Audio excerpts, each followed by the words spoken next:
Hello Sadia, কি করছো? তোমাকে একটা কথা বলার ছিল, চলো আমরা ব্রেকআপ করে ফেলি। কি? না, আমার পক্ষে আর এই রিলেশনে থাকা সম্ভব না। না সাদিয়া, আমি তোমাকে ছাড়া বাঁচবো না, এরকম বলিও না। তুমি আর আমাকে কল দিও না। আমার অন্তর পুইরা হইল কালা, কেউ তো দেখে না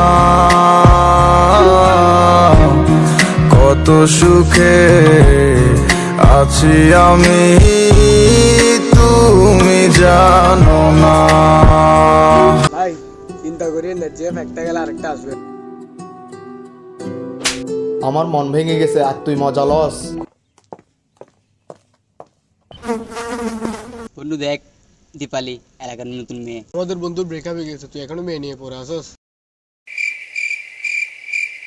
लड़की है क्या रे बाबा, इसकी अदा रे बाबा, इसका नशा रे बाबा।